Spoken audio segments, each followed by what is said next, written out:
Olá! Hoje a gente vai mergulhar de cabeça num conceito que é assim, a base de tudo no mundo dos dados, o modelo entidade-relacionamento. Sabe, se a gente pensar nos dados de uma empresa, no começo tudo parece uma grande bagunça, né?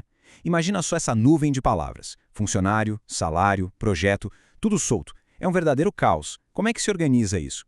Então, para botar ordem na casa, não dá para sair construindo de qualquer jeito.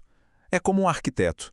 Antes de levantar qualquer parede, o que ele faz? Um plano, uma planta baixa. E é exatamente disso que a gente precisa. Ok, vamos nessa. Essa nossa planta baixa para os dados, ela tem um nome técnico. A gente chama de modelo conceitual. E olha, um dos mais famosos e utilizados por aí é justamente o modelo entidade-relacionamento, ou, para encurtar, modelo ER. O legal do modelo ER é que ele cria um mapa visual, sabe? Uma descrição bem clara do que a gente precisa guardar de informação. E o mais importante, ele nos força a pensar no que e não no como. Ou seja, a gente foca primeiro na necessidade do negócio e só depois nos detalhes técnicos da implementação.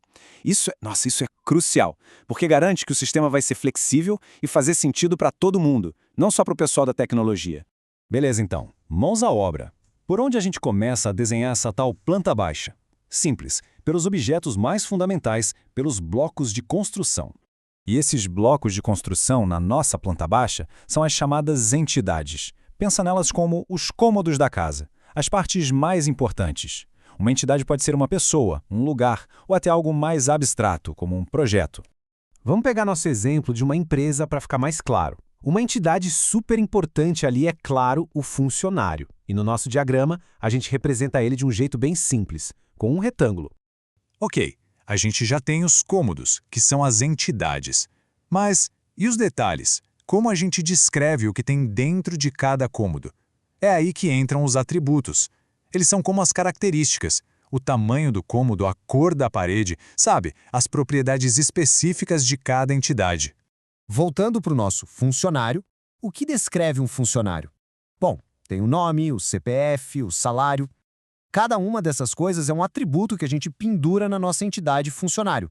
E olha que interessante, nem todo atributo é igual. Existem os atributos simples, que não dá para quebrar em partes menores, como o salário. É um número e pronto. E tem também os compostos. Pensa no nome. A gente pode quebrar em primeiro nome, inicial do meio, sobrenome, certo? Isso é um atributo composto. Certo. Então, já temos os cômodos e os detalhes de cada um. O que está faltando na nossa casa? As conexões, os corredores, as portas, a gente precisa ligar uma coisa na outra. No modelo ER, esses corredores se chamam, relacionamentos. É bem intuitivo, né? São eles que mostram como as entidades se associam, como elas interagem entre si. É aqui que a mágica acontece. Vamos ver um exemplo prático. A gente tem a entidade funcionário e a entidade departamento. Como elas se conectam? Bom, um funcionário trabalha para um departamento. Esse trabalha para é o nosso relacionamento. E no diagrama, a gente desenha ele como um losango, ligando os dois retângulos. Mas olha, não basta só conectar. Uma boa planta baixa tem que ter regras, certo? A gente precisa definir exatamente como essas conexões funcionam. E essas regras nós chamamos de restrições.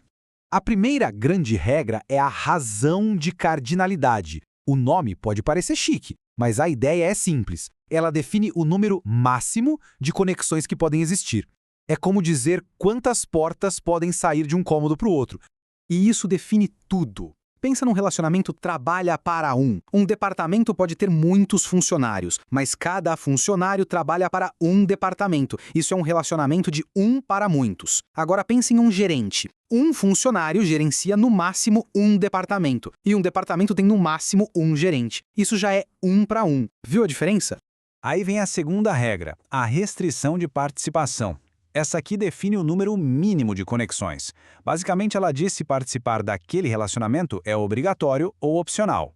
Por exemplo, todo funcionário precisa estar em um departamento ou pode existir um funcionário sem departamento? Ok, a gente viu as peças todas, entidades, atributos, relacionamentos e as regras. Agora, vamos juntar tudo isso e ver como fica a nossa planta baixa completa. E tcharam! Olha aí! Esse é o esquema conceitual, a planta baixa do banco de dados da nossa empresa. Aquele caos de palavras soltas do começo agora virou uma estrutura lógica, clara e organizada. Faz todo sentido, não faz?